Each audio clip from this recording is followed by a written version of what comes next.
सर्दी की काली रात, हल्की हल्की बारिश हो रही थी। एक टूटी फूटी झोंपड़ी के अंदर एक छोटी बच्ची अपनी माँ के बेजान शरीर से लिपटी हुई थी। उसकी मासूम आंखों से आंसू थमने का नाम नहीं ले रहे थे। माँ, उठो ना, भूख लगी है, वह हिलाकर बोल रही थी। लेकिन उसकी माँ की आंखें हमेशा के लिए बंद हो चुकी थीं।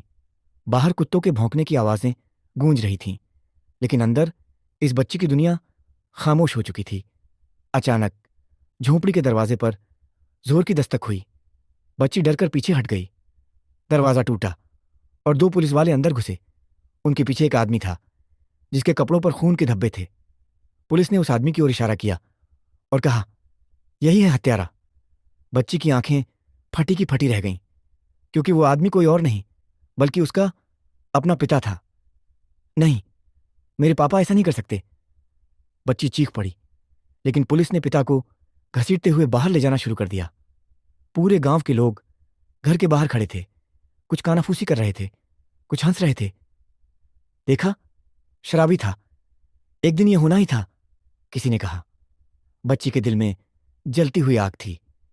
क्या ये लोग नहीं जानते कि उसके पिता अपनी मां से कितना प्यार करते थे?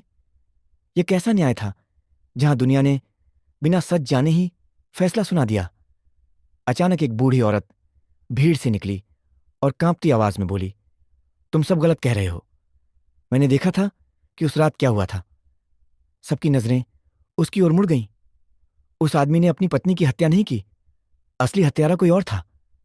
अचानक बिजली कड़की और उस बूढ़ी औरत ने जो नाम लिया, वो सुनकर हर किसी के पैरों तले जमीन खिसक गई। गांव के मुखिया ठाकुर प्रताप सिंह। सबकी नजरें उस आदमी की तरफ घूम गईं जो अब तक चुपचाप खड़ा था। उसकी आंखों में भय था, चेहरे पर घबराहट के पसीने। लेकिन सवाल यह था, अगर ठाकुर ही असली हत्यारा था तो उसने ऐसा क्यों किया?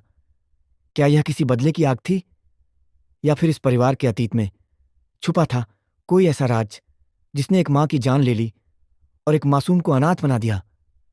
पूरा गांव सांस रोककर ठाकुर प्रताप सिंह की ओर देखने लगा। उसकी आंखों में बेचैनी थी, माथे पर पसीना था। बूढ़ी औरत की आवाज फिर गूंजी, हां, ठाकुर ही असली हत्यारा है, और मैं जानती हूं क्यों। गांव के बीचों बीच खड़ी वह बूढ़ी औरत आगे बढ़ी और कांपती आवाज में बोली, 20 साल पहले की बात है।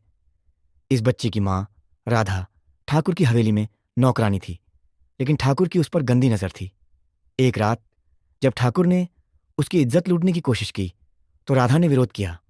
उसी समय गांव के एक ईमानदार आदमी अजय ने उसे बचाया और बाद में उसी से शादी की। बूढ़ी औरत ने सीधे ठाकुर की ओर उंगली उठाई। यही वजह थी कि ठाकुर तिलमिला गया था। वह राधा और अजय से बदला लेना चाहता था। सालों तक वह मौका ढूंढता रहा, और फिर उस रात जब राधा अकेली थी, उसने आकर उसे मार दिया और इल्जाम इस मासूम के पिता पर डाल दिया। गांव वालों का गुस्सा फूट पड़ा। सुनते ही गांव वालों में हड़कंप मच गया।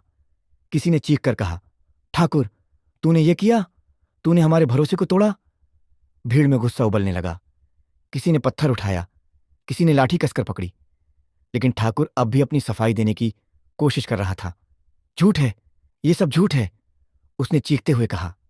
इस बुढ़िया की बातों पर मत जाओ, इसका दिमाग खराब हो गया है। लेकिन तभी पुलिस इंस्पेक्टर ने उसकी आंखों में झांका और कहा, क्यों ठाकुर, अब भी झूठ बोलोगे? हमें तुम्हारे घर से खून से सनी शॉल मिली है जो राधा की थी। अब ठाकुर का चेहरा सफेद पड़ चुका था। उसने भागने की कोशिश की, लेकिन गांव वालों ने उसे पकड़ लिया।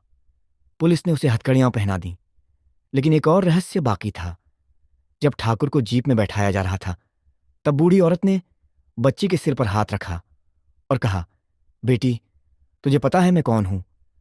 बच्ची ने आंसू भरी आंखों से उसकी ओर देखा और सिर हिलाया। ना, नहीं। बूढ़ी औरत की आंखों में आंसू थे। उसने गहरी सांस ली और धीरे से कहा, मैं तुम्हारी नानी हूं। पूरा गांव चौंक गया। बच्ची की आंखें फटी की फटी रह गईं। नानी? बूढ़ी औरत की आंखों से आंसू बहने लगे। मैंने कभी अपनी बेटी राधा को माफ नहीं किया था। जब उसने ठाकुर की हवेली छोड़कर अजय से शादी की थी, मैंने उसे त्याग दिया था। लेकिन आज समझ आया कि मैंने कितनी बड़ी गलती की। मेरी बेटी निर्दोष मारी गई और उसका पति बेगुनाह जेल में सड़ रहा है। अब मैं अपनी आखिरी सांस तक तुम्हारा साथ दूंगी बेटी। बच्ची अब फूट फूट कर रो रही थी। क्या यह सच में अंत था? गांव वालों ने मिलकर फैसला लिया कि अब अजय को जेल से रिहा करवाना होगा। पुलिस ने आश्वासन दिया कि ठाकुर के खिलाफ सबूत पक्के हैं और अब न्याय होगा। लेकिन क्या ठाकुर अकेला था या फिर इस साजिश में कोई और भी शामिल था? इंस्पेक्टर अर्जुन का दिल तेजी से धड़क रहा था जब उसने उस पुराने हवेली के तहखाने को खोला। अंदर घुप्पा अंधेरा और सीलन भरी बदबू थी। टॉर्च की रोशनी में वह आगे बढ़ा। दिमाग में अनगिनत सवाल घूम रहे थे। उसे लगा था कि यह किसी अपराधी का अड्डा होगा, लेकिन जो उसने वहां देखा उसने उसकी रूह तक झकझोर दी। दीवार पर कई तस्वीरें टंगी थीं, हर उस शख्स की जो रहस्यमय तरीके से गायब हुआ था, जिनमें मासूम आयशा भी शामिल थी। हर तस्वीर के नीचे एक अक्षर लिखा हुआ था जो मिलकर एक अजीब सा संदेश बना रहा था। लेकिन सबसे डरावनी चीज वह पुरानी जंग लगी व्हीलचेयर थी जो कोने में रखी थी। अर्जुन ने जैसे ही व्हीलचेयर के पास जाकर उसे गौर से देखा, उसकी सांसें अटक गईं। उस पर जला हुआ एक नाम उकेरा हुआ था, अर्जुन। यह देखकर उसके पैरों तले जमीन खिसक गई। क्या यह सिर्फ इत्तेफाक था या इस मामले का कोई गहरा संबंध उससे भी था? उसका दिमाग अतीत की परतें खोलने लगा। तभी दीवार के पीछे से किसी के चलने की आवाज आई।